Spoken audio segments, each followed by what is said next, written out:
We're live! Hello, I'm Anavultus, and welcome to the Anavultus Show. Today, we're going to be looking at the Seattle demands as they are on this article from the website medium.com. So, this is the information they've gathered, and I'm going to use this as the format to discuss demands that were put in. So let's read this little preview here in order to get into what exactly is being asked for. So the demands of the collective black voices at Free Capitol Hill to the government of Seattle, Washington. So what you need to know for this is that a part of the city of Seattle, a few city blocks, have been taken over by protesters, and they have termed it an autonomous zone. So this is in the context of that happening, and also in the context of nationwide, not just nationwide, international protests in favor of Black Lives Matter after the death of George Floyd. So here we go. In credit to the people who freed Capitol Hill, and this is the Capitol Hill in Seattle, this list of demands is neither brief nor simplistic.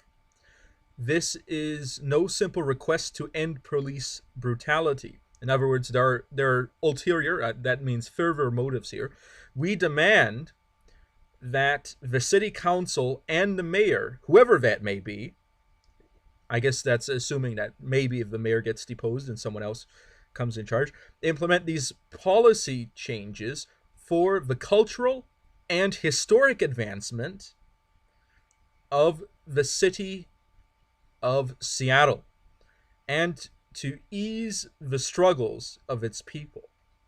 So I can understand the easing of the struggles of the people, but going to cultural and historic advancement, that really brings in a higher ideological agenda here. So we're no longer talking about realist questions of people necessarily having quantifiable harm, but we're talking about something deeper, something cultural and something historic.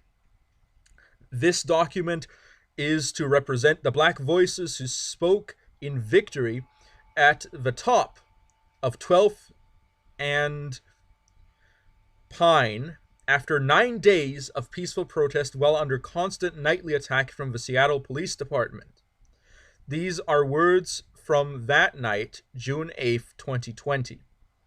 So I'd like to say here, just for context, that I personally think that the government caving into demands of protesters is generally, from a realistic standpoint, and I'm talking about political realism, which is a very specific thing here, a bad idea, because it delegitimizes the position of the government by essentially undermining the authority of the government as well as the reliability of the government. In other words, if the government allows people that protest to simply overturn the laws, then what is the point of the government?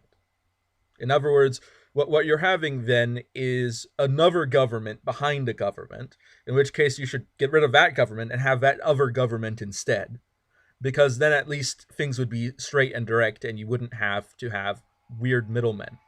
And I'm not talking about middlemen in the sense of a hierarchy. I think it's fair to have hierarchies, but what I'm talking about is if the government is going to say that we're going to have a due process on how to make these laws, we're going to hold votes, and then they ignore all of that in favor of a different system where people rebel and people protest, and that's how things gets done, then it really delegitimizes the government as it is constituted in the law. So what I'm saying is either we follow the law or we don't. For ease of consideration, we've broken these demands into 4 categories: the justice system, health and human services, economics, and education. So these are 4 categories. So we know that at this point it's more than just Black Lives Matter. Now in Seattle, we know that there's a large Antifa presence, so Black Lives Matter is possibly not the primary lead behind this, but we're going to get into that. So once we actually see what the actual demands are, we can then, in a way, deconstruct those demands and see what the implications are, as well as what some underlying consequences and perhaps intentions are. So here we go. Given the historic moment, we'll begin with our demands pertaining to the justice system. I'm just going to check for comments real quick. No comments. So here we go. The Seattle Police, first demand. 1. The Seattle Police Department and attached court system are beyond reform. We do not request reform. We demand abolition. We demand that the Seattle Council and the mayor defund and abolish the Seattle Police Department and the attached criminal justice apparatus. This means 100% of funding, including existing pensions for Seattle police, at an equal level of priority. We also demand that the city disallow the operations of ICE in the city of Seattle. Okay, so let's break this down here. So defunding and abolishing the police department and the criminal justice apparatus, which of course is a very big move, but not as big as saying that it's beyond reform. We do not request reform, we demand abolition.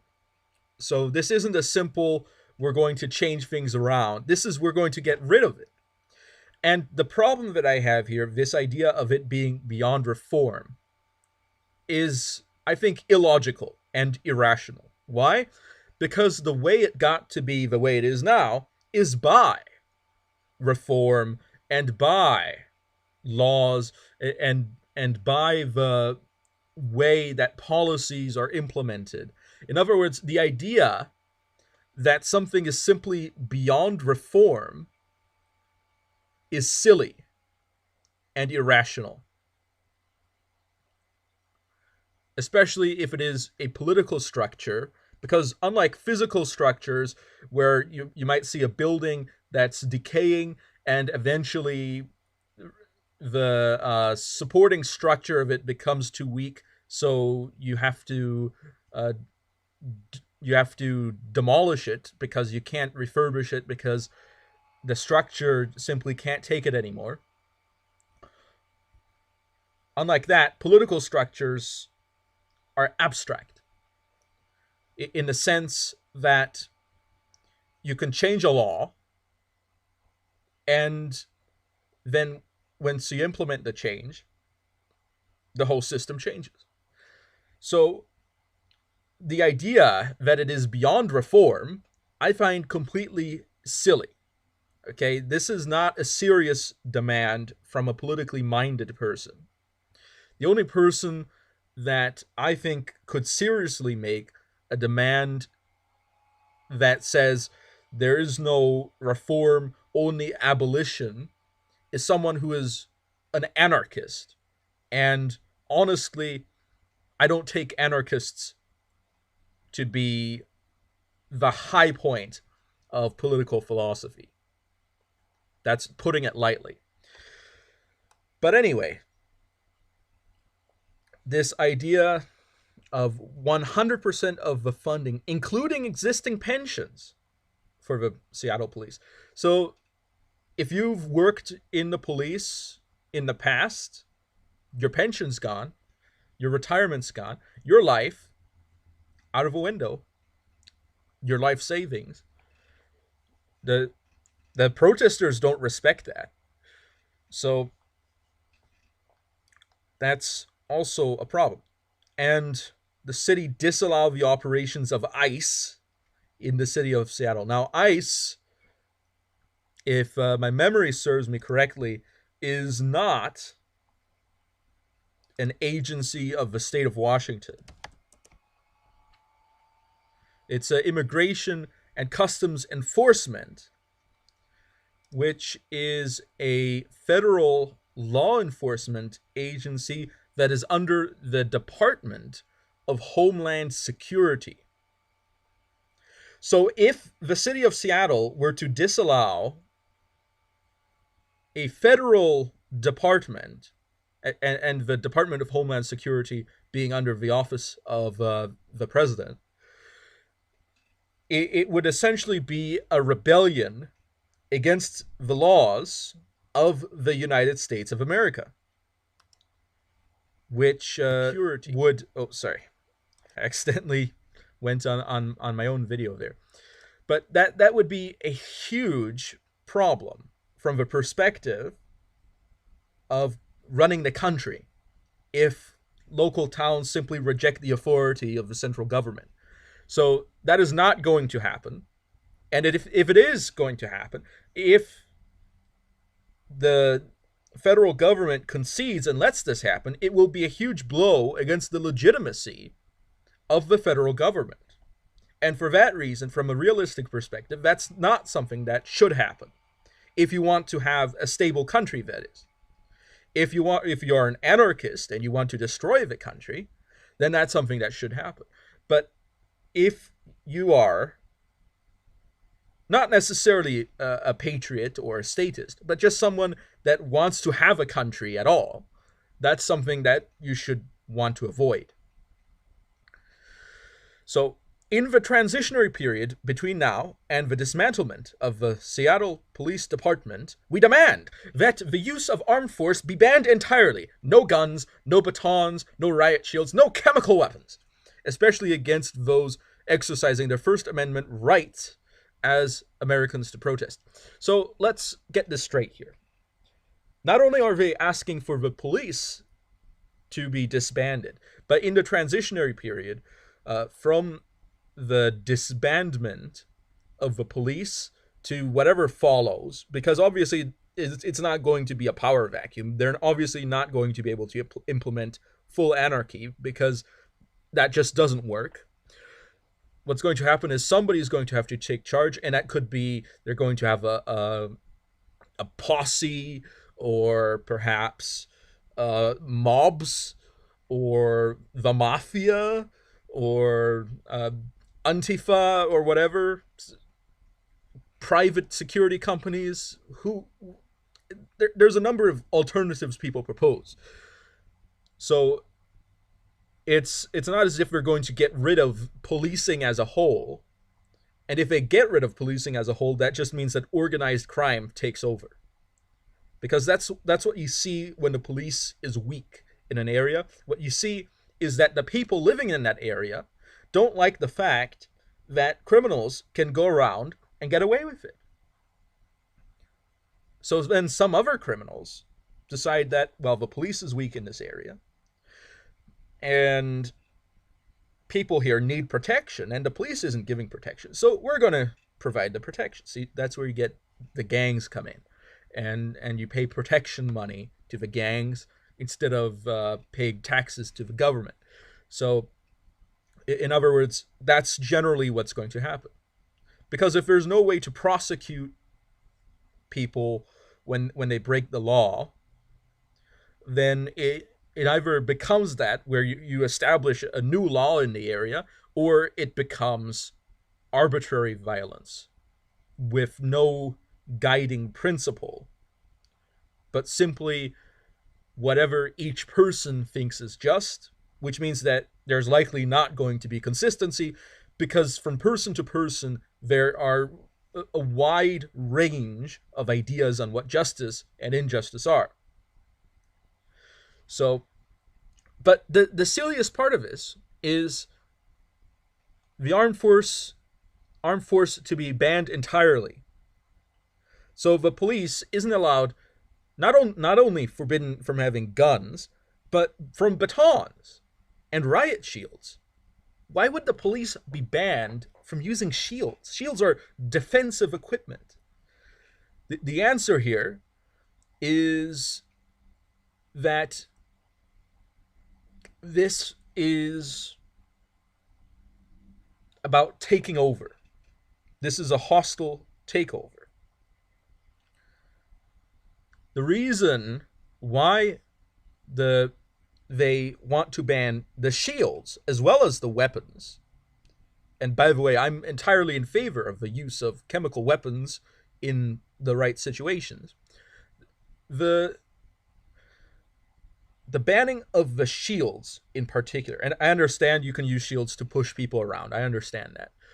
But what that means is that the police is defenseless, which means that those who are allowed to have weapons, which means people that are not active duty police officers, such as the people guarding the edges of the autonomous zone, those people have an advantage over the police. They have the monopoly of violence. Well, not necessarily a monopoly, but whatever system of violence exists excludes the police, which means whatever order comes out from after this does not include the police, which is, of course, their intention because they want to abolish the police. But at the same time, it renders the police essentially useless. Because the reason why police exist, as opposed to, let's say, firemen or EMTs, paramedics, and etc., that serve other functions, but actual police themselves, why do people have an armed service in their communities?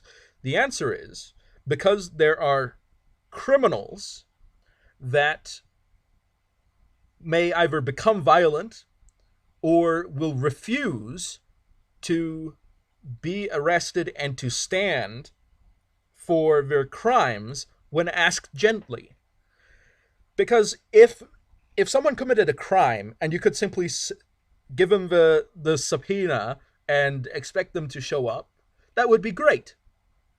If someone committed a crime and they would turn themselves in and they'd say, I committed this, I need to go to court, and I'm going to confess my crimes, and I'm going to be nice about it. If people did that, if criminals were like that, then we wouldn't need a police, because all you'd have is the court to settle these disputes, and everybody lives happily ever after with maybe a few accidents here and there.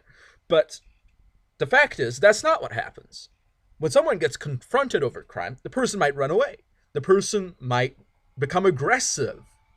There's all sorts of different scenarios that happen. And not only that, but if there's a crime in progress and the police show up, the criminals don't always just drop their guns. They don't always just sit down, because they know that if they get arrested, if they actually get caught, they can go to prison for a very long time. So in their cost-benefit analysis that's happening inside their heads, they're going to perhaps fight back. And if they're fighting back against the police, what is the police going to do? What does the police do if the criminals are better armed than the police? The answer is the police can't do very much. The police can get brave, have a charge of a light brigade, but it's not going to be a very favorable matchup. So, oh, that's my mouse there. Next one. We demand an end to the school-to-prison pipeline and the abolition of youth jails. Get kids out of prison. Get cops out of schools. We also demand that the new youth prison being built in Seattle currently be repurposed. Well, all I gotta say to that is, you do the crime, you do the time.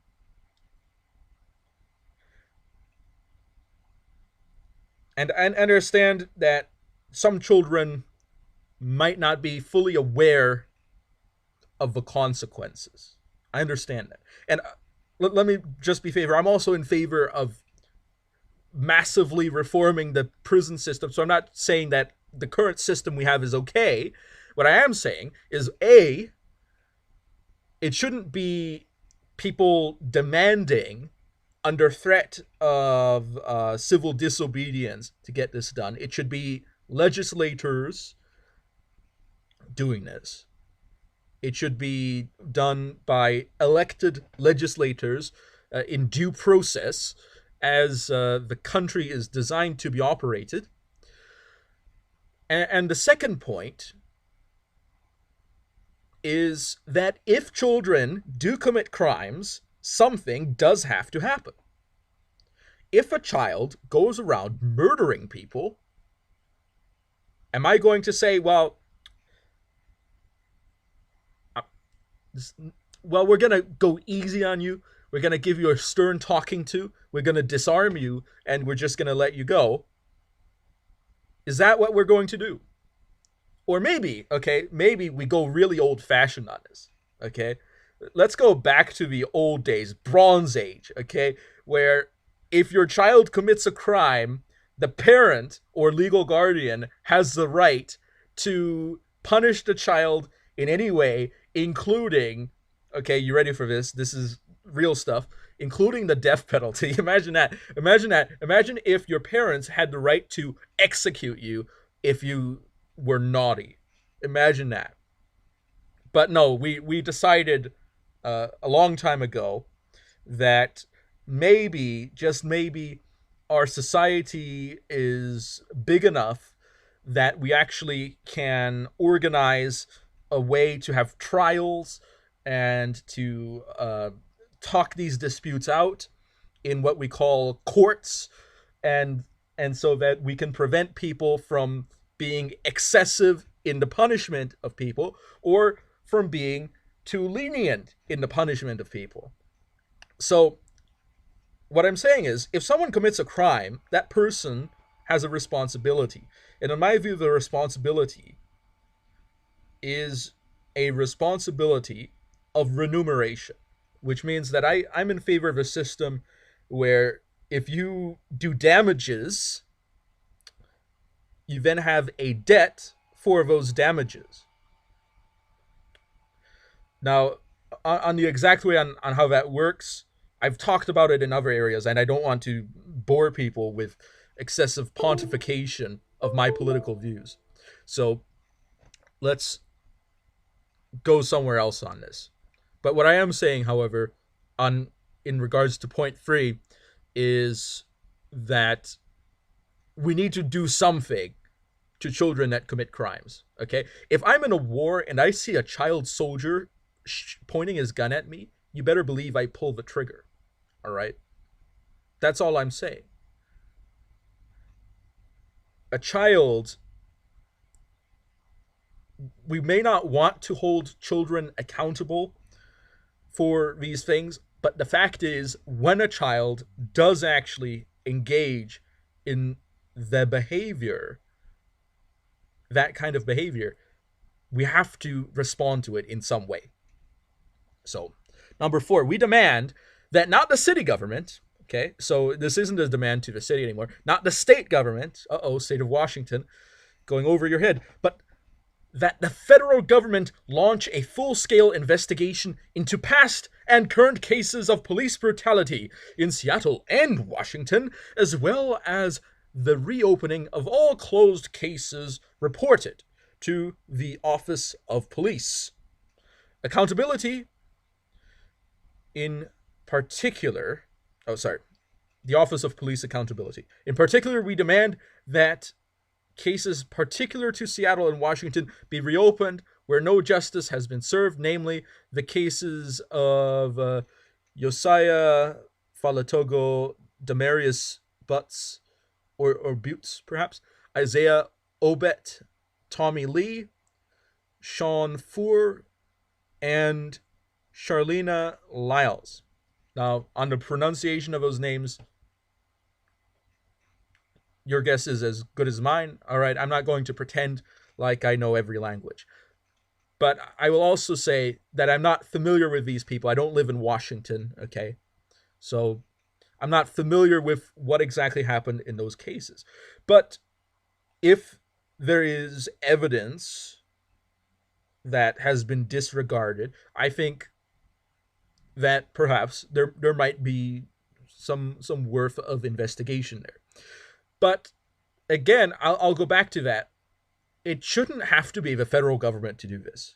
Okay? If this is something that's happening in your community, in the city of Seattle, then why don't you get a referendum up? Why don't you petition, okay, for a referendum to reopen these cases to the government of Seattle?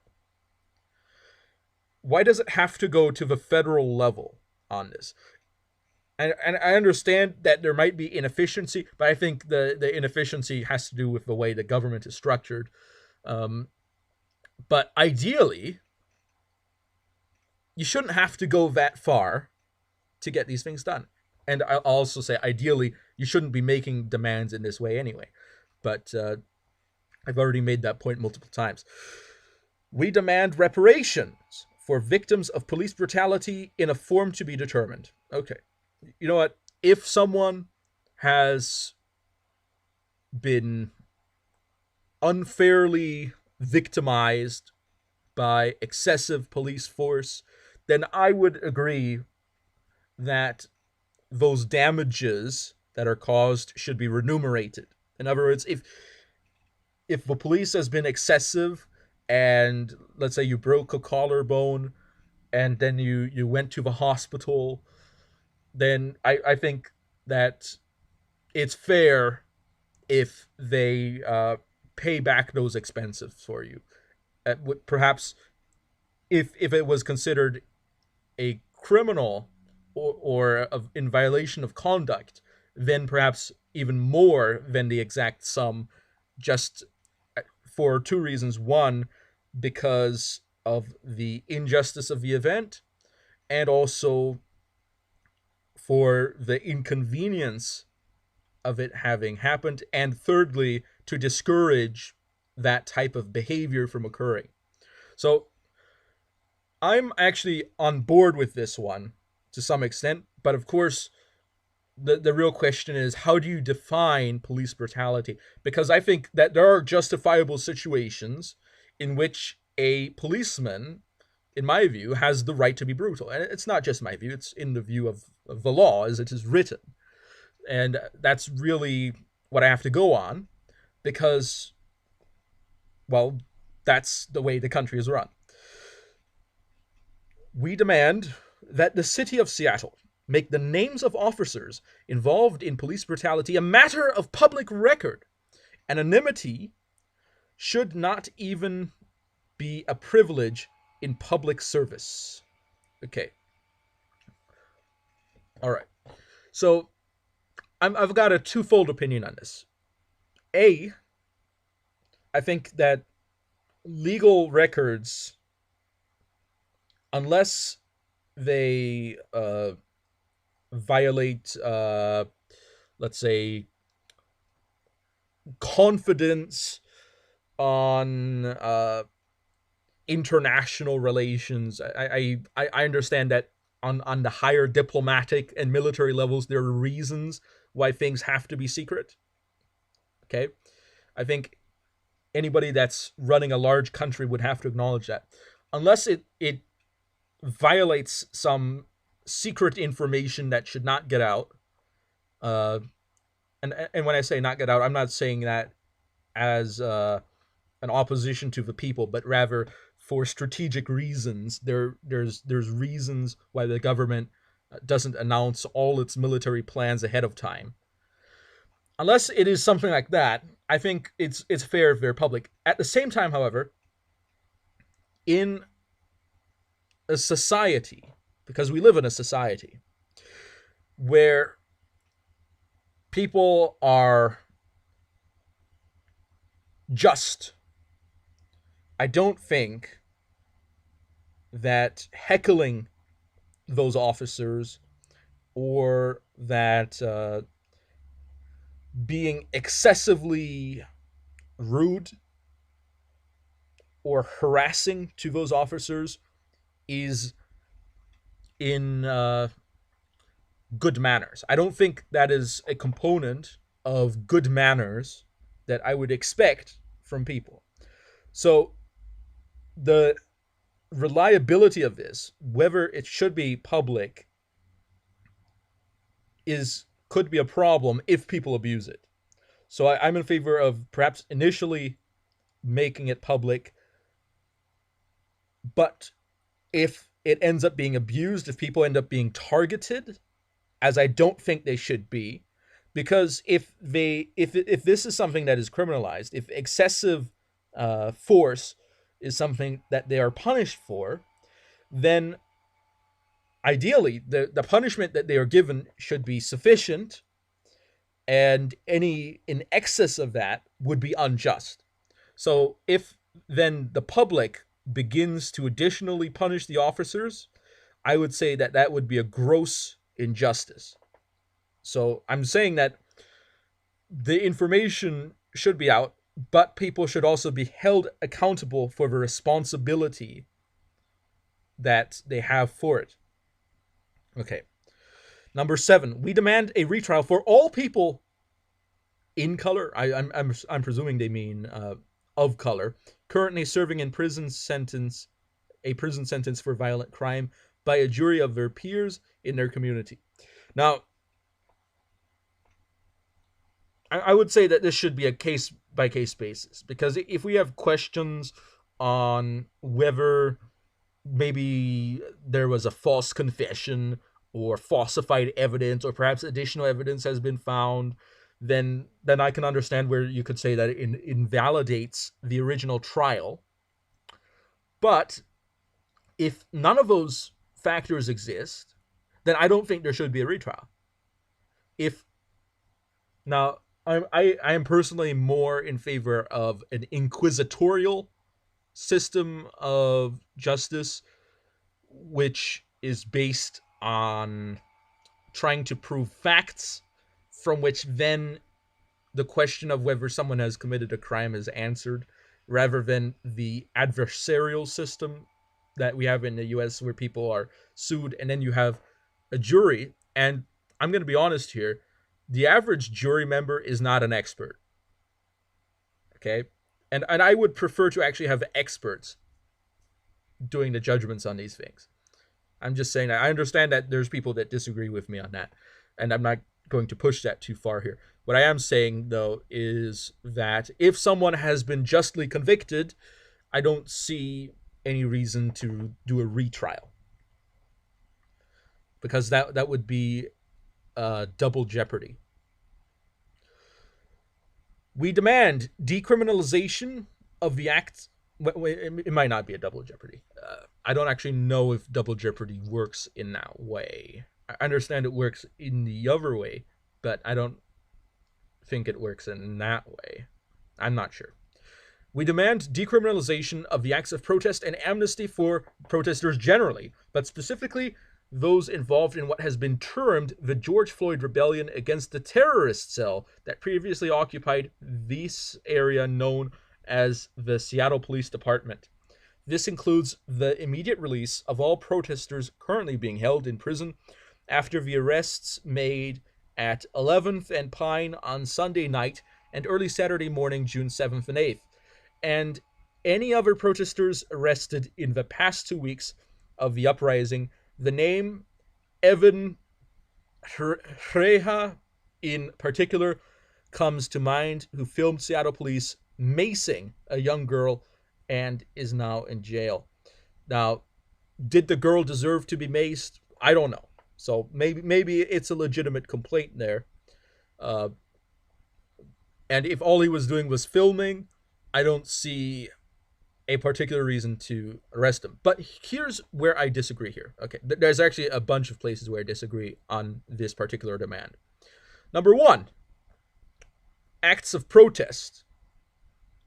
Now, I will say here that if you are not simply protesting, but also engaging in destruction of property, or are obstructing highways, obstructing traffic, essentially long-term jaywalking, that is protesting without without license. If you're doing those things, those actions are criminal. Okay? Now, protesting peacefully and in ways that don't obstruct the functions of the city is legal. And I don't think anyone would disagree with that. I think that's constitutionally guaranteed. But when you start breaking laws to do this, and then you ask for it to be decriminalized, what are you really asking for? You're not asking for something to be decriminalized that's already not criminal, which is protesting in accordance with the law, which is already not criminal. You're asking for a justification for criminal actions that have occurred in the past. Now, the problem is, if the government just gives amnesty for all of this, then that also delegitimizes the government, which is something that, if you want to have a government, is something that you need to be really careful about doing. So, the George Floyd rebellion, and if we are to call it a rebellion, and let me be very clear here, I know that there are many protesters who did not get violent. I know that there are many protesters who did not illegally obstruct traffic. I know that there are many protesters who, when the police told them to cleared out. And I don't have anything against those protesters, besides the fact that I don't think protest is very useful in the first place. But that's not a position on legal action. That's a more personal preference there. But what I do have, okay, is when you're actually destroying police vehicles and police buildings, government buildings, as what had happened in Minneapolis, and you're actually engaging in rebellion, I think that merits the death penalty. Because if people are simply going out and destroying the government, not necessarily in whole, but in part, then that destroys the system of justice that the rest of the country is relying upon. That destroys the justice of the United States of America. And that is an existential threat to the country. And if you choose to become an existential threat to the country, I think the country should become an existential threat to you, legally speaking. So what I am arguing for is not for people to be lynched, okay? Let me be very clear on that. I'm not asking for anybody to be lynched. I'm only asking for, A, the government to get its act together. Why is rebellion not a death penalty while treason is? That's not very consistent. And B, the police needs to get its act together and start using lethal force when the protesters get violent. A clear message needs to be sent that this is not tolerated. And again, I'm not glorifying violence. I'm not saying that I'm happy that people are dying. What I am saying is that if we want to have a country that protects us and preserves our life, liberty, and property,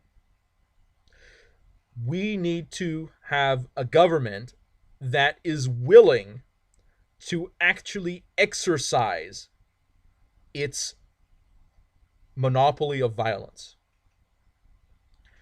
Because what's happening right now is the government is tying its own hands. The government could put these things down. And again, I'm not talking about the peaceful protests. I'm talking about the violent ones. The government could deal with this, but it's not. So I think that's a huge failing, not only on the mayors, not only on the governors, but on the president himself.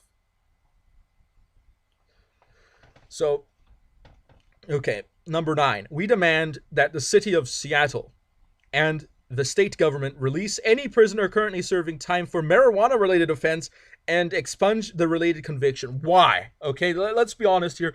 Now we've gotten completely sidetracked from the protests, from Black Lives Matter, from anything relating to that, and now suddenly we're at weed. All right, smoke weed every day. Come on, guys, stop it with the memes. What is happening here? Okay, if it is a crime, you do the time. If the government isn't going to enforce its laws, then what's the point of having that government? I've written a whole book about this, Actionable Justice by C.A. Brill. You can read it, Amazon Kindle. So I'm going to leave it at that. We demand the city of Seattle and state government release any prisoner currently serving time just for resisting arrest if there are no other related charges, and that those convictions should also be expunged. Okay. Not only releasing them, I can understand where you say, well, we've got a lot of prisoners and they were resisting arrest and they've been charged, but we're not going to hold them in jail until their trial date. We're going to release them, and then we're going to call them in when it comes time for the trial. I can understand that. But when you then say resisting arrest, actually, we're going to say retroactively, is not a crime. When you're going to say that, you've lost the train here. And again, it is about overthrowing the government's authority on this.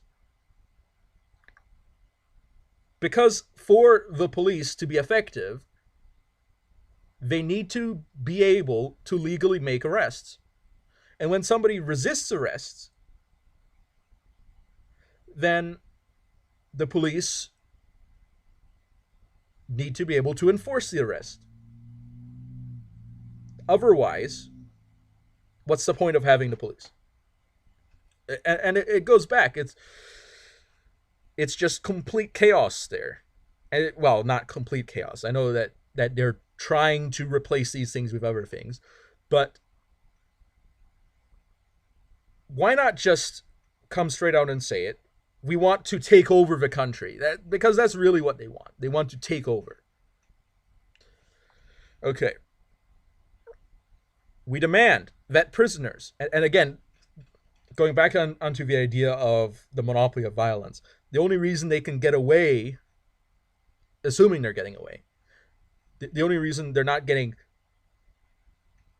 in huge trouble for even making these demands as terrorists would, okay, the only reason they're not getting into massive trouble for this, any bigger than they already have, is because the government is letting them do this.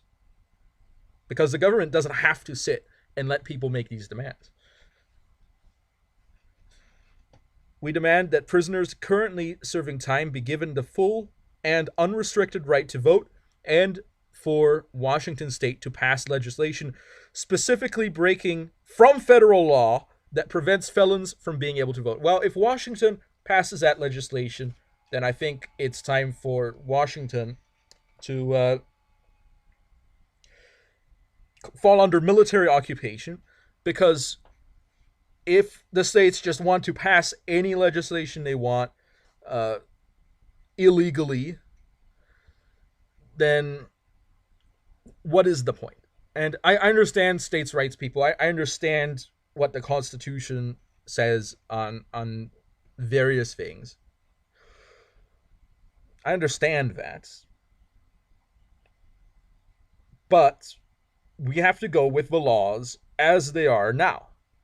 And the fact is that the elastic clause and combined with the idea of reserve powers as they are interpreted, essentially allow both state governments and federal governments to legislate anything they want, while simultaneously opposing each other on any legislation.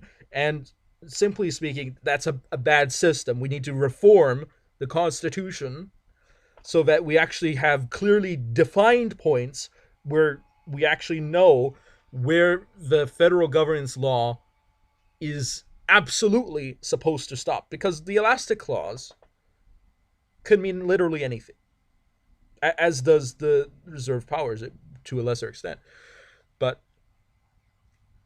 we need to be more specific in the Constitution, and I think that's a huge problem that the founding fathers uh, didn't really deal with, and that now we're really seeing the consequences of that with federal government overreach and also state governments making laws contrary to federal laws, leading to an internal inconsistency. All I'm saying here is that we need to enforce every law that's on the books, and then and then perhaps our politicians will realize that perhaps we've got too many laws in some areas. Okay. Okay. We and again, people that are in prison getting the right to vote. I understand people that are out of prison, they've served their time, they get a right to vote. But people that are in prison voting seems to me unreasonable, because their rights in general have been suspended. 12. We demand an end to prosecutorial immunity from police officers in the time between now and the dissolution of the Seattle Police Department and extant justice system. So, if you're going to abolish this anyway, why does the fact that they have any immunity even matter? Okay, be consistent about this. If you're going to sue them, and you're also going to dissolve the mechanism for you to sue them, perhaps you should be more specific on what exactly you're trying to accomplish here. Number 13, we demand the abolition of imprisonment, generally speaking, but especially the abolition of both youth prisons and privately owned for-profit prisons. And again, I'm on the idea that it should be up to the local governments exactly what they want to do with their prisoners. I personally prefer a penal labor system for remuneration. I know that that's very controversial in the U.S. People would not be in favor of that, but that's what I think is the most effective and way to do it, and a way that doesn't drain the economy as hard as other methods. So I agree generally on the idea that imprisonment is not the best way to accomplish these things, but I don't agree with the idea of random protesters demanding it, and the idea that this should be binding on the whole country. Well, they're not saying it for the whole country. They're saying it for the city. But if they're saying it for the city, why don't they have a vote on it? Okay, that's all I'm asking. Why don't they actually elect politicians that do this? Well, the answer is they're actually in the minority. These people are actually trying to establish a system of oligarchy, believe it or not, where the people that ideologically agree with them get to rule over a larger population that is either neutral or directly opposed to their policies. And that's one of the problems with caving into protesters, is that obviously not everybody protests, so you end up doing that. So let me just check on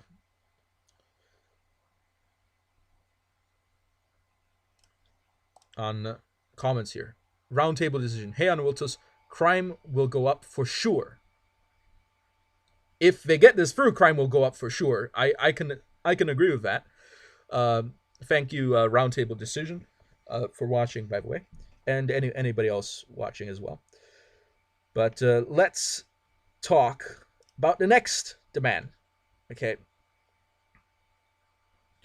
We demand, in replacement of a current criminal justice system, the creation of restorative, transformative accountability programs as a replacement for imprisonment. What does that mean? What does that mean? Accountability programs. What does that mean? What is an accountability program? Who implements these? Who organizes these? You need to be more specific on these things. When I create my big organizational chart of what a Coinonist government would look like, I don't just say, oh, we need an accountability program and leave it at that. I understand the idea of rehabilitation. I understand that. The restoration, transformation. I know what those words mean, but what does that mean in practice? This isn't a serious demand. You can ignore that one, number 14. Not a serious demand because it's not specific enough. Number 15, we demand autonomy be given to the people to create localized anti-crime systems. Now, in my Coinonist system, okay, essentially that functionally exists because each town can have its own police force or posse or whatever way, as long as they actually enforce the laws. So I understand the appeal of this idea, is what I'm saying, because I have a somewhat similar but more structured and better defined idea on what this is supposed to be.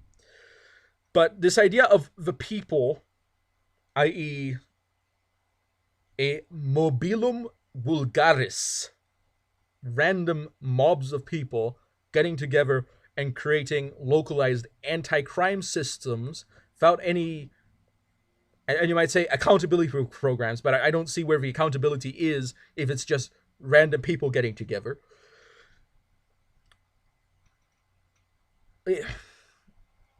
There's no solid demand here. It's arguing for something that essentially says we do what we want, which is contrary to the idea of having a state, of having a government that has a consistent set of laws that upon which all people are held accountable for. This is contrary to that idea. The idea that is being proposed in demand 15 here. We demand that the Seattle Police Department, between now and the time of its abolition, in the near future, empty its lost and found and return property owned by denizens of the city. Now, I think I agree with this. If the police is withholding other people's property, I think they should give it back. I'm not in favor of this idea that the police can, let's say you're traveling with a large amount of money. Sometimes the police will confiscate it if they find it in your vehicle, if it's just an amount of money, even if there's no actual evidence that it's related to any criminal activity. They will confiscate it and they'll keep it. And I don't think that's okay. So there certainly should be reform on this idea, but I don't think it should involve the abolition of the police as a whole. We demand justice because I do think that the police generally is more effective than it is ineffective. Even except in areas where the police chooses to entirely retreat and allow the protesters to destroy the police building. That's not okay. And that's actually why I don't think that the federal government should be giving the city of Minneapolis aid to rebuild from the damage caused by the rioters, because the government of the city itself is accountable, or should be held accountable, for what happened, because it is the government of the city that allowed the protesters to go unopposed and destroy property. Therefore, because the government could have prevented this, and I would say had a responsibility to prevent this, to defend at least the government building, let's be honest here, at least defend that, if nothing else, so that at least you have power projection in the area instead of retreating. Because the government has failed in its responsibility, the Minneapolis government, it should not be receiving federal funding on that. Okay, number 17. We demand justice for those who have been sexually harassed and abused by the Seattle Police Department or prison guards in the state of Washington. Then put out lawsuits, okay? You don't need to put demands on this. You put out lawsuits. And if the methodology of the legal system is inaccurate, become a reformist. Go for reform on this. Now, so I don't know exactly what all these allegations are. So I'm not going to speak exactly on whether I think they're legitimate or not. But all I'm saying is don't give up on reform, is what I'm saying. We demand that between now and the abolition of the Seattle Police Department, that each and every Seattle Police Department officer turn on their body cameras, and that the body camera video of all Seattle police should be a matter of easily accessible public record. Now, I say that it should be vetted because of privacy reasons, one. Two, because we don't want to compromise ongoing investigations. So while I am in favor of transparency, I'm not in favor of transparency that cripples the function of the actual police. Okay? We need to understand that there needs to be a reasonable degree of confidentiality on some of these issues for the police to be able to function unhindered. Now, of course, again, these people are asking for the abolition of the police, so obviously that's not an issue that they care about. We demand that the funding previously used for Seattle police be redirected into A, socialized health and medicine for the city of Seattle, B, free public housing, because housing is a right, not a privilege. Who tells you it's a right, okay? Who's giving you housing as a right? Certainly not isn't the government, okay? Then who is it? That's all I'm asking. Natural rights guys, okay? Read my book. Okay. Enough of that. Public education to decrease the average class size in city schools and increase teacher salary. Now, on the idea of socialized health and medicine and the public education, I will say that if they do that within the city, if they can get the funds from within the city to do that without having to rely on outside sources, I think they should be allowed to do that. I think each town, each community should be allowed to decide whether they want to do these things or not, and if and they should be allowed to team up with other towns to get these things done, these social and economic things done. That's what Koinonism does. So they should be allowed to get these things done. So I don't have a problem with that on that level, but I do have a problem with that in it happening in my community, because I'm not in favor of these exact changes, and B, it's being enforced on all communities. And obviously that's not what is happening here. They're only talking about the city, but I'll mention this in general because not all communities want this. Okay? And I think that we should allow multiple models of public health to exist in the same country so that people can live in communities that fit their values. And then maybe we'll have less reasons to enter into protests. Maybe if we don't have to have politics be a zero-sum game, we can actually live peacefully with one another for once, unlike the intention of some of these protesters who have been violent since day one, and perhaps even before that, especially in Seattle, where Antifa has been operating for quite some time. Naturalization services for immigrants to the United States living here undocumented. We demand they be called undocumented because no person is illegal. Well, again, when people call them illegal immigrants, they're not referring to the person as being as the person's existence as being illegal. That's not what people are talking about. You need to learn semantics on this. It's the immigration that is illegal. If the federal government doesn't control its borders, then that's an existential threat. I think Okay, and this is also a controversial point, but I think that the border guards should have lethal weaponry, and they should be patrolling. And when they see someone trying to cross the border, it, they should say, "Stop! Don't cross, or we'll shoot." And when they come and they cross anyway, then they shoot. That's what they should do. And and you might say, well, what about all the thousands of people that would die? What thousands of people that would die? There wouldn't be thousands of people that would die, because if people knew that they were going to get shot if they tried to cross illegally, then they wouldn't cross. The only people that would cross are insane or super ideological activists. And honestly, if they're going to act in that way, if they know the consequences and they're going to break the law anyway, then they deserve what they get. Because it's not something that should be unclear. Now, I'm not talking about shooting people that are already in the country. I'm not talking about that. Obviously, they need to be dealt with. And obviously, I think that there are different ways to approach this. So, naturalization or deportation, I understand there are debates to be had here, but if we're actually talking about people crossing the border, I don't think that's okay.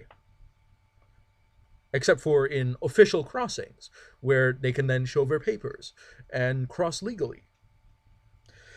E. General community development parks, etc. Okay, that fair enough. If you in your town want to have funding for those things, that's fine by me. Okay, next segment. We also have economic demands that must be addressed. We demand the de-gentrification of Seattle, starting with rent control. Again, why don't you vote for these things?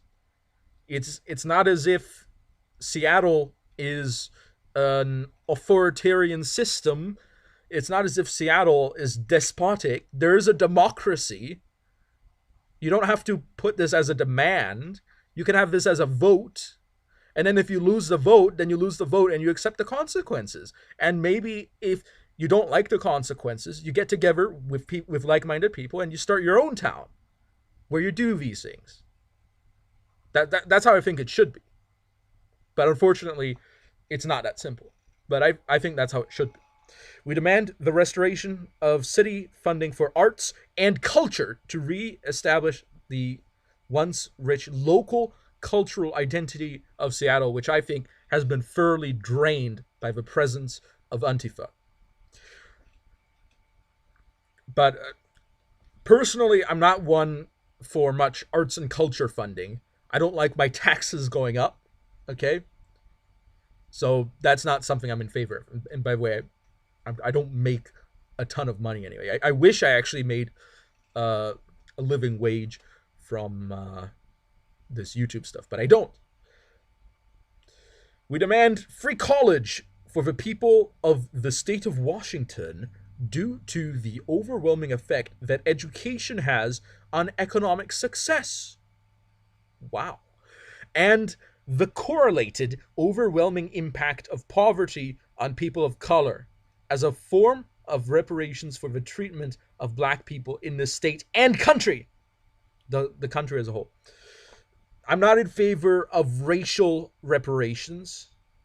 Let me be very clear on that. I'm not in favor of racial reparations. I think people that have been quantifiably personally harmed can get remuneration.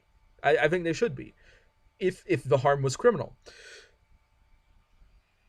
But education has the effect that education has on economic success. Now, I will say that statistically, this is something that is true to some extent. But again, they say free college, and I say, what about trade schools? There's plenty of jobs possibly there. And also, we have to understand that not everybody can have the same income. There needs to be a division of labor not only horizontally but also vertically, because some people are simply less skilled than others. Not everybody can go to college. Not everybody can succeed in college. Not everybody can succeed in jobs that require college education.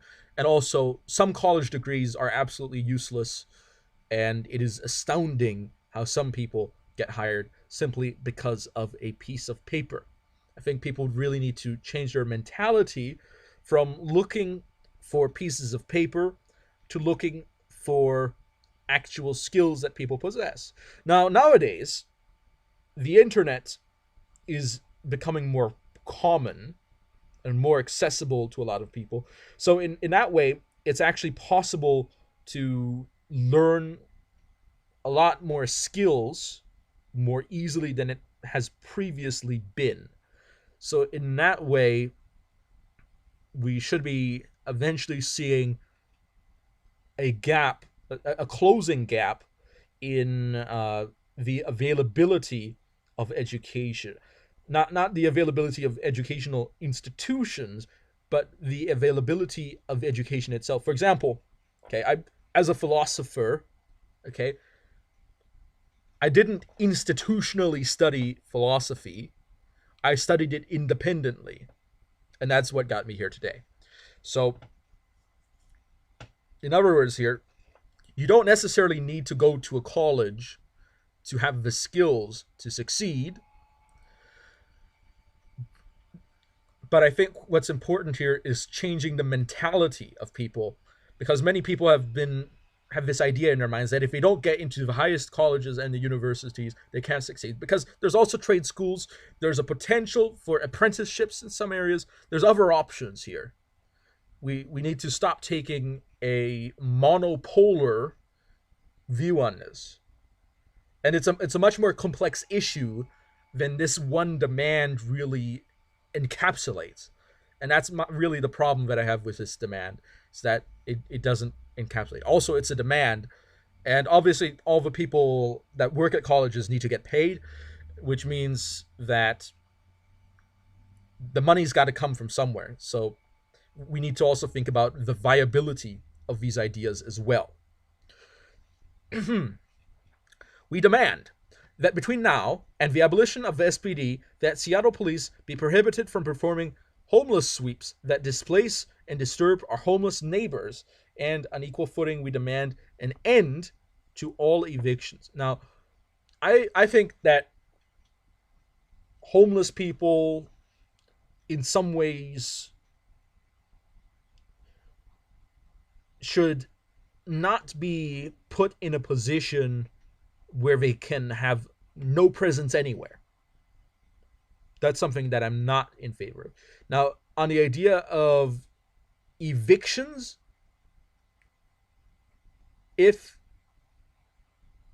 you are living in somebody else's home illegally, then I think there's a right for you to be evicted. If well, that's essentially it, though. Really, if you're living in somebody else's home legally, then there's not a lot of eviction unless the person that owns the home wants you out. But that's a different issue there. But again, I do think that before anything else is done, the law needs to be enforced as it is written, because from there, that's where we can actually make changes. And I think a huge problem in the United States is that there's a lot of laws that aren't being enforced.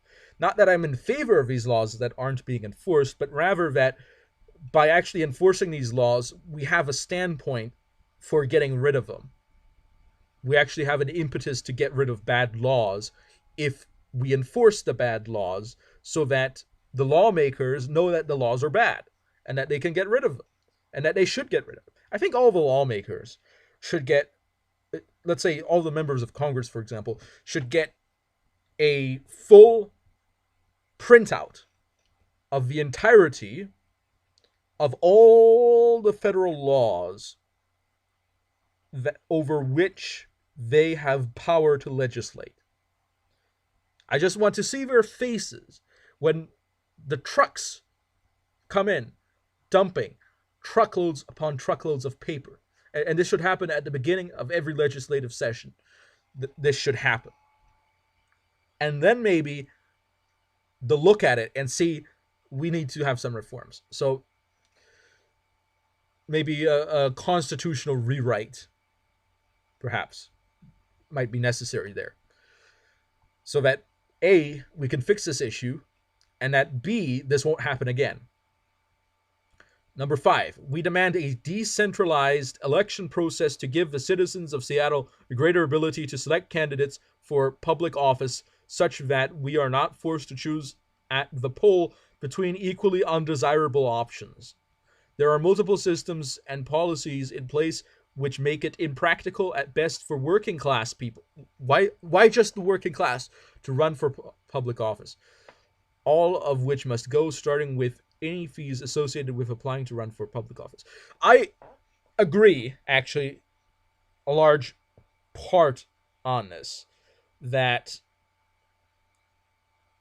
the government needs to be organized in such a way that it doesn't prevent people from running for office who might have the skills but don't have the money. In other words, money is not the only sign of advantages in meritocracy, especially if we're talking about politics. Politics as a political science, as a political philosophy, has more to do with ideas than it has to do with running a business. And this is one of the reasons why I didn't vote for Trump. It's that I didn't think that his career in business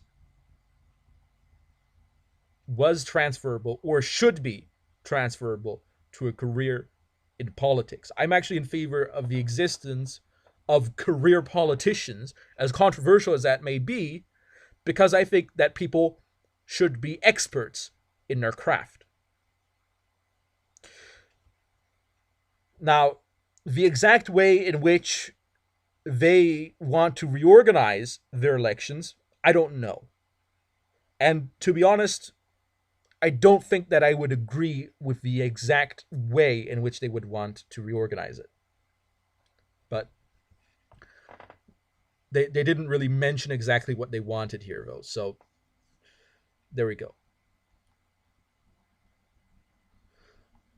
Related to economic demands, we also have demands pertaining to what we would formerly call health and human services. We demand that the hospitals and care facilities of Seattle employ Black doctors and nurses specifically to help care for Black patients. We done it, guys. We done it. We've got apartheid. we have the whites and the coloreds in the hospitals now. Man, only a matter of time until they're asking for segregation back. No more meritocracy. We want to hire Black doctors and nurses. Well, the Pacific Northwest, okay, does that have that large of a Black population for this? I don't know if it does. It might do. Maybe Seattle does, but maybe the more rural areas don't. But I think it's always better to work with what you've got than working with what you want. And I think that's the difference between realism and idealism here.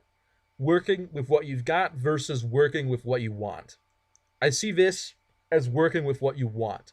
What they're assuming here is that there are enough Black doctors and nurses, not only that are sufficiently equally skilled, and I'm not saying that Black doctors and nurses are unskilled, because I'm well aware of the years of training it requires to get a nursing license or to get a doctorate. I'm well aware of this. So I'm not saying that they'd be unskilled, because ideally, if they went through the education, they would be skilled. But what I am saying is, what if not enough black people want to be doctors and nurses? What are we going to do then? Are we going to indoctrinate them into wanting to be doctors and nurses, even if they might not normally want to? That sounds kind of oppressive to me. But what I'm saying here is, why should a black patient be afraid or be concerned about being treated by a white doctor or nurse, assuming that whiteness exists, which I don't fully concede to anyway. I and before people say, "Oh, you're denying reality," I think that there's multiple ethnicities in Europe. As someone coming from Europe, I'm well aware of this. That there's multiple ethnicities in Europe. That you can talk about Bavarians, you can talk about Saxons, you can talk about the Swabians, you can talk about the North Italians being different from the South Italians, Northern French different from the Southern French. There's different ethnic groups, so when you lump it all together and you say white people, it just sounds really weird to me. Maybe it's because I'm not from the US, okay? Maybe that's why. But it just sounds like you're really pigeonholing people. And I don't appreciate being pigeonholed as white or black or any other race. Uh, so here we go. But anyway, why should white patients want to be treated by white medical professionals? Why should black patients want to be treated by black medical professionals? That sounds kind of racist to me. All right? It sounds very racist to me. And I'm just saying, if I'm in the hospital, I don't care what color the skin is of the doctor. I want to be treated by the best. Or at least the best I can afford. And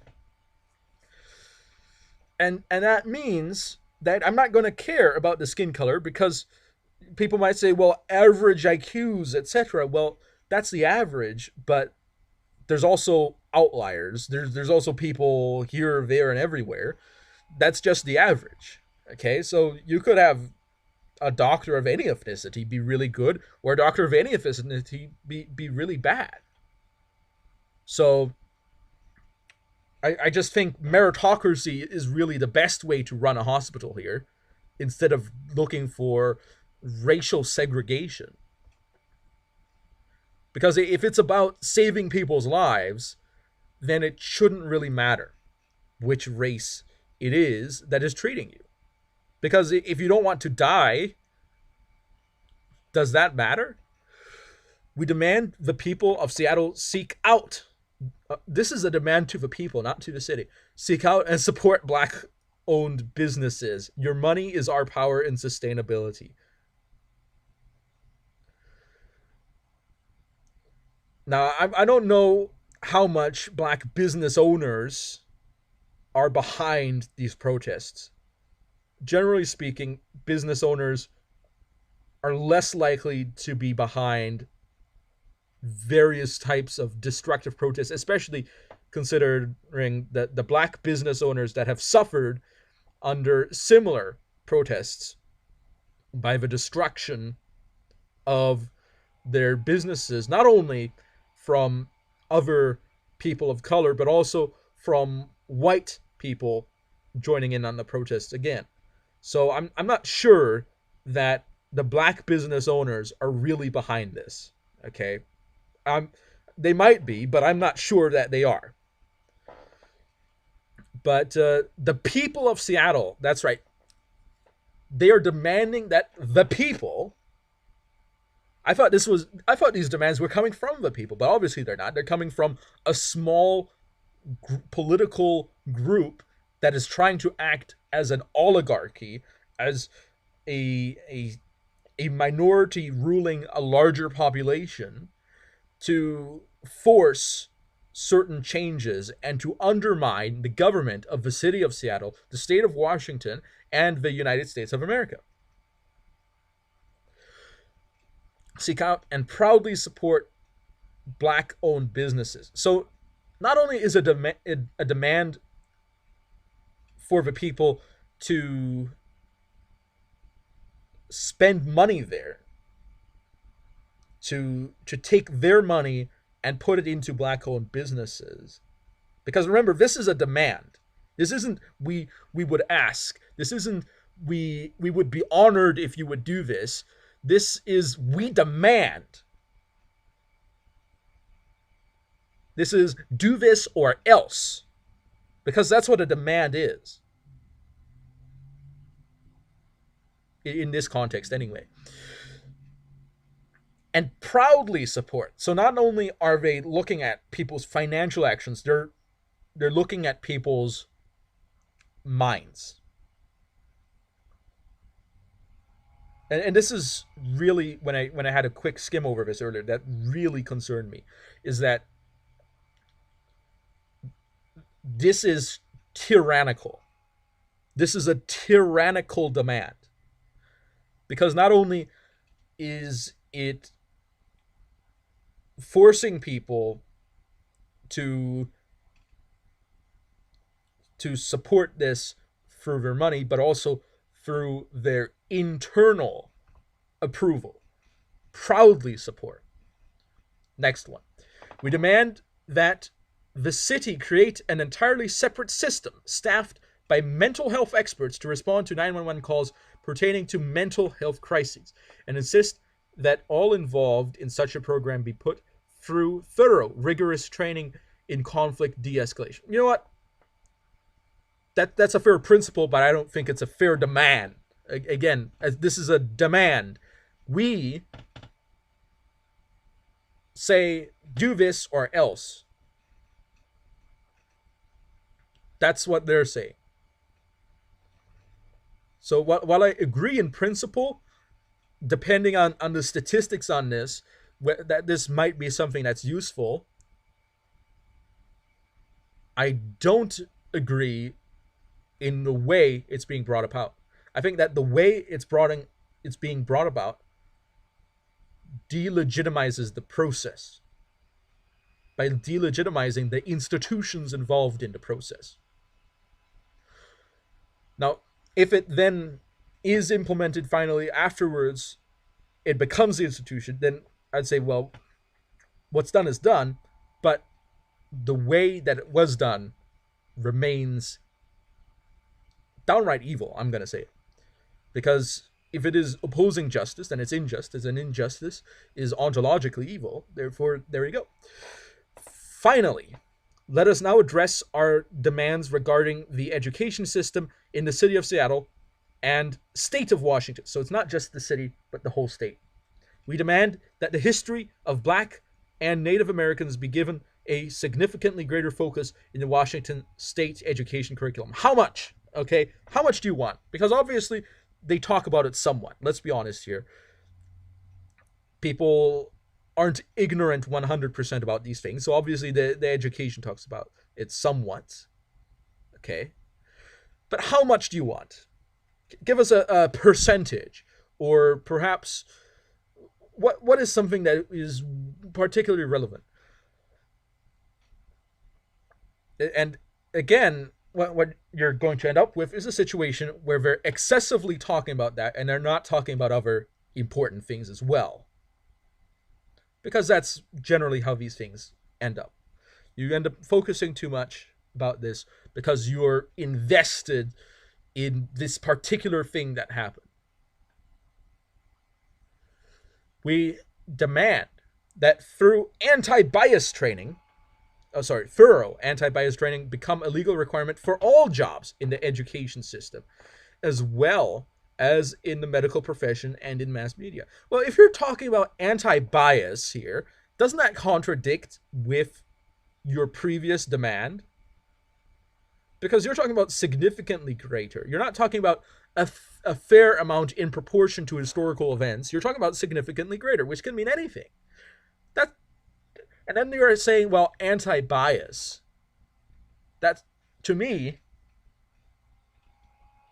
seems like it might potentially lead to a contradiction.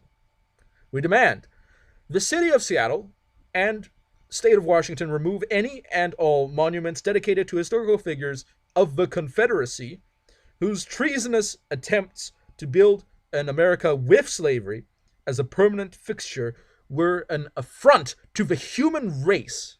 Okay, first of all, human rights. Okay, actually, I'm not going to comment on that. Um, I'm okay with being a little bit controversial, but let's put it here: an affront to the human race. Um, you're going to have to demonstrate that through some big philosophical arguing here. While I agree that the type of slavery that the USA, particularly in the Confederacy, was engaging in, I don't think that it was just in an absolute sense. I come from that position from my religious values, okay? But none of that is being mentioned here, so I'm wondering where they're coming to this from, okay? Where's the natural rights folks on this one? But treasonous attempt to build an America with slavery as a permanent fixture. Okay, treasonous attempt. Correct. Well, is it treason though? Because they're not a foreign power. So under the U.S. Code, no, I don't know about the U.S. Code at the time. So it might have been treasonous at the time. But under the current U.S. Code, that actually would not be treason. That would be rebellion and insurrection. I know this because I read the U.S. Code, which isn't that what you're doing? Isn't that what these people are doing when they take over territory in the city of Seattle and call it an autonomous region? That means they make their own laws. Isn't that rebellion and insurrection? I'm just asking. Because what part here is the part that is actually morally offensive? It's not the treasonous part, because that's what these people, by their own definition, according to this, are engaged in. So that's not what they're concerned about. It's the slavery part. Okay.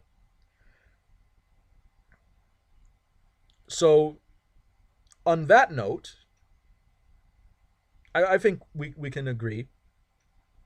Well, not necessarily everyone, but I think people should be allowed to have different views on slavery. I think people should be allowed to have different views on slavery. Controversial opinion, but you know what? Free speech. Hey, I'm not saying that cities should be allowed to permanently enslave people hereditarily and then to beat them and whip them every day. That's not exactly, actually, that's not at all what I'm in favor of. So that is not exactly what I'm advocating for here. So, but when it concerns the historical monuments, okay, let's get to the monuments issue. Okay, I'm actually on a bit of a middle position. There's some people that are, we want to destroy all the monuments of people we don't like.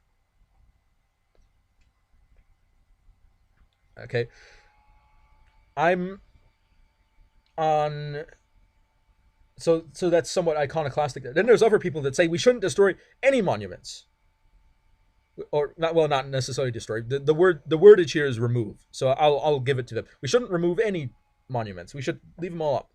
And I say, maybe you should actually ask the city of Seattle to have a vote on this.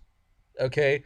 Why don't you stop phrasing it as a demand and actually ask the people in Seattle whether they want these monuments or not? And if they vote to get rid of the monuments, get rid of them. In the meantime, don't vandalize the monuments, okay? Because it's not your personal property. It's the property of the city or the state, depending on where it is. And because it has become a problem recently of people defacing monuments. I think that iconoclasm is perfectly fine as long as A, it is within the right of the iconoclast, that is, it is the property of that individual. Actually, there is no B to that. You can destroy icons if it is your property. Now, in the case of a democracy, the point B is if the people or relevant electors or whatever function the democracy works under approve it, then that also becomes the point there. But I don't think that people should approve these things without deep thought on the implications of what they are doing. Because one day there may be an iconoclasm against their heroes.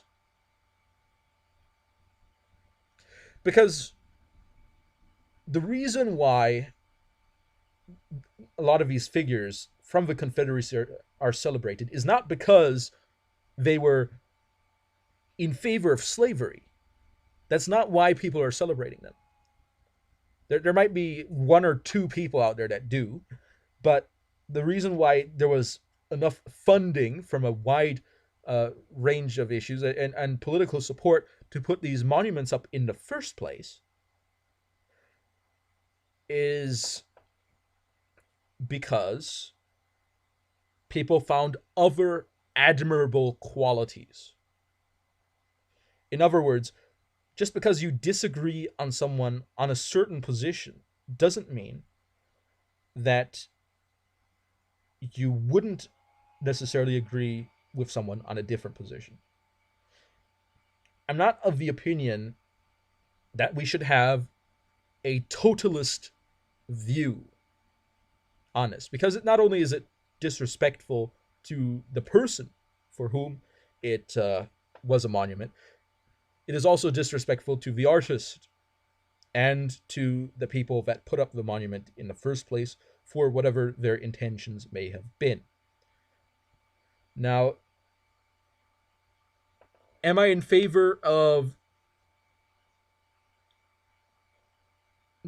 any form of iconoclasm? Actually, yes, I am. I am in favor of religious iconoclasm for people that legally have the property of the icons to destroy them. I am in favor of that for religious reasons. But when it concerns the question of, let's say, Robert E. Lee, I don't really see a significant reason to get rid of a statue of Robert E. Lee. That is not something that I would personally approve of. But, of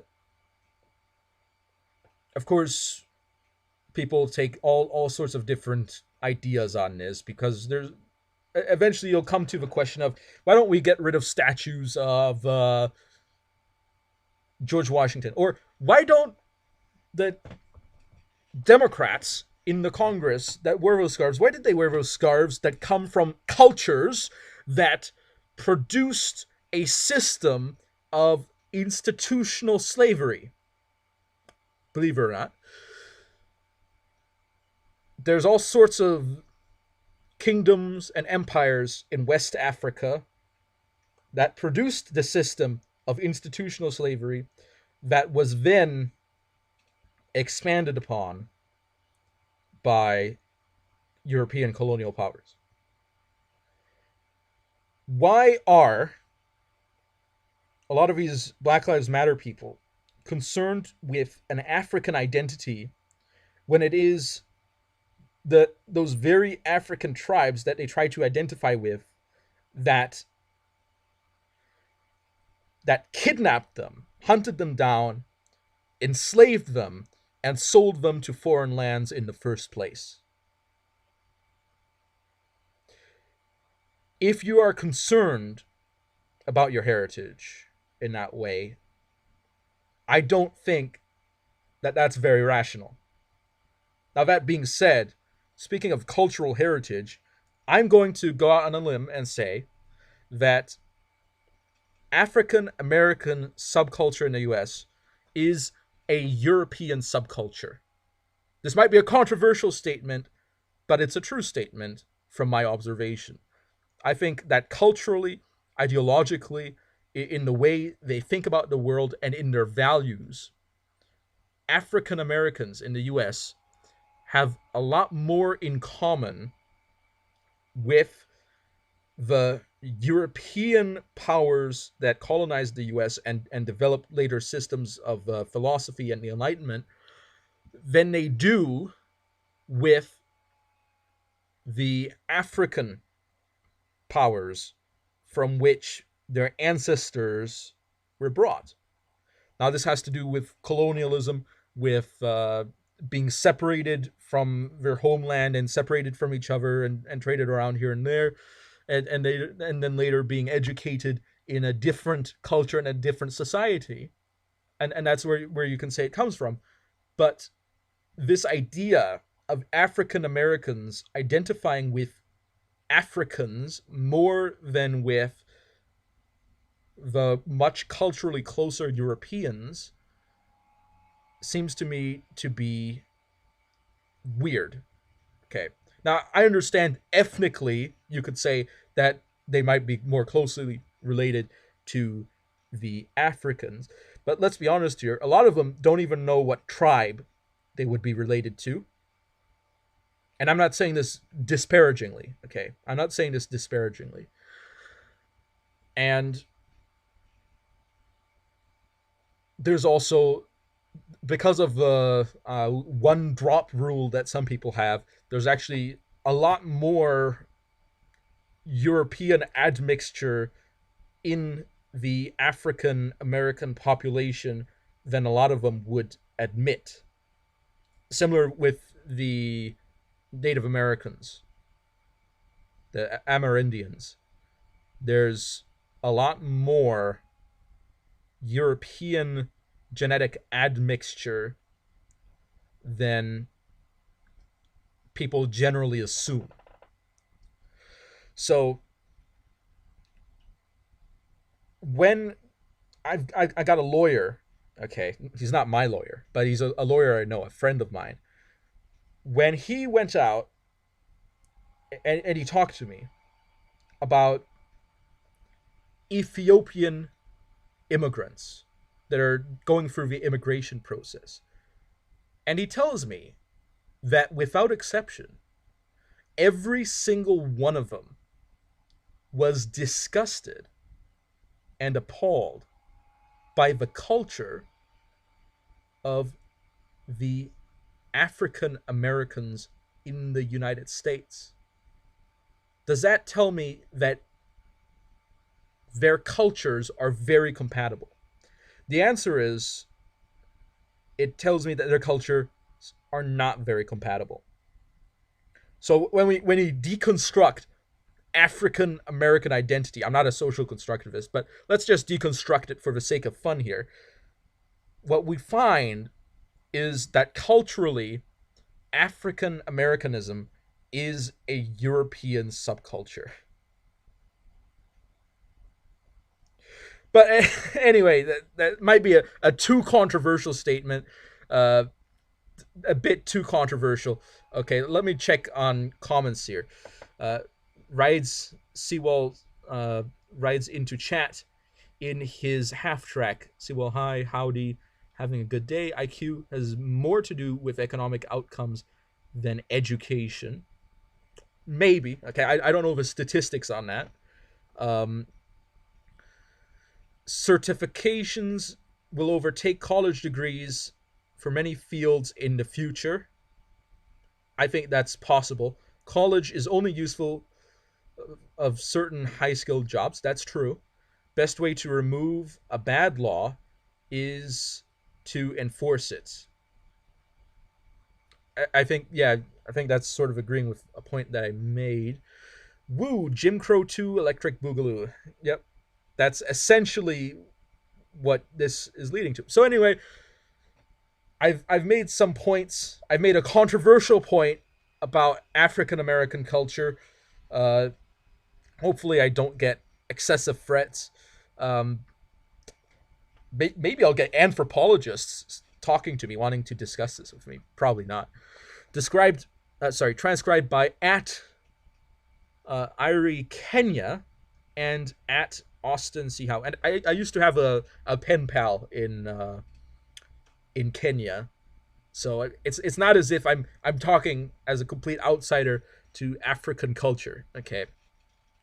Special thanks to Magic for starting and facilitating the discussion to create this list, to Omari Salisbury for the idea to break the list into categories, as well as a thanks to Kashama Sawant for being the only Seattle official to discuss with the people on Free Capitol Hill the night that it was liberated. I don't think it's liberated. I think it's come under illegal occupation, which is the opposite of liberation.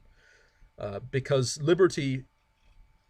freedom isn't free. Freedom is provided through the exercise of the legal system in the United States.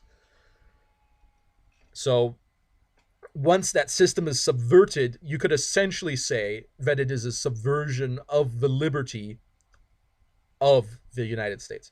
Although we have liberated Free Capitol Hill, and again, you call yourself liberators, but you're making a lot of demands. Liberators, people that want to make people free, they don't make demands. Okay, they might make make exhortations. They might try to make agreements and contracts, but they don't make demands. Okay, that's not something that a liberator does. That's something that an oligarch does. Free Capitol Hill in the name of the people of Seattle. We must not forget that we stand on land already once stolen from the Duwamish people, the first people of Seattle, and whose brother John T. Williams of the Nucha, I'm not familiar with the tribes in Seattle, Nuth tribe up north, was murdered by the Seattle Police Department 10 years ago. I don't know whether it was murder. I don't know whether there was a conviction on that. I'm going to call that an allegation there. But again, those people lost the war a long time ago, either the war or the treaty. So we have to work with what we've got and not with what we would like things to be. So anyway, I think I'm going to stop here. I've gone on for some time already. It's been quite some time, so I'll stop here. Thank you all for watching, and I'll be seeing you all next time on Anavultus over and out.